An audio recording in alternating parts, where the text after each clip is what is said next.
Mid-June every year, a cross-section of society normally ponders on what the new budget has to offer. Some worry about the increase in taxes, while others the appropriation of funds to various sectors. However, all this will be answered in tomorrow's budget to be presented by the Minister for Finance, Maria.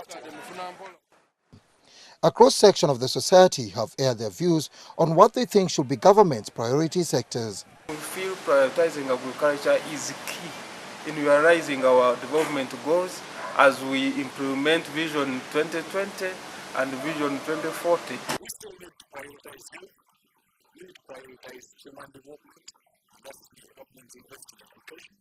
We need to prioritize infrastructure, which are critical aspects to take us forward.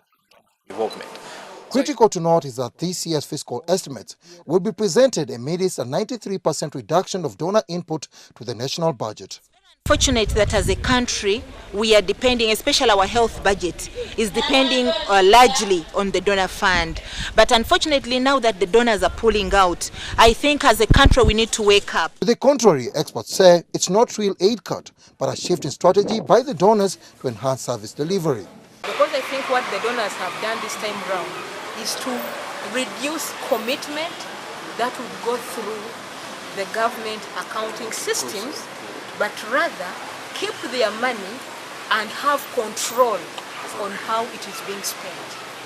Analysts agree with political actors that Uganda is capable of funding its own affairs, but challenge the technocrats to ensure value for money, accountability and transparency in the public sector. Surely Uganda has enough resources to sustain its economy and to meet the needs of its people. So we should look at this as a challenge, and as Ugandans we should devise the means of becoming self-dependent. I see URA is doing a good thing now, coming out to sensitize people paying taxes, but at the same time there should be legislation for paying taxes. I should swear high taxes. Experts further point out that sectors like agriculture that are critical pillars of the economy require more attention. When you look at the population vis-a-vis, you look at the population practicing agriculture vis-a-vis the technical support they get, I believe it's inadequate. Would want to see a sector which has sufficient technical support in terms of the extension services. Ugandans await on how funds will be allocated to various sectors hardly 2 months after President Museveni launched Uganda's Vision 2040.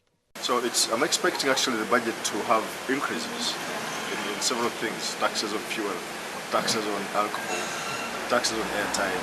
But again, the people they are taxing are also actually broke. They are running broke every day. So I don't know what to expect in the future. The situation seems to be just getting tougher.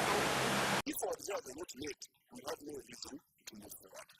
We shall sit down and organize our positions and take the appropriate action as we shall have. Dennis Igoa, UBC Business.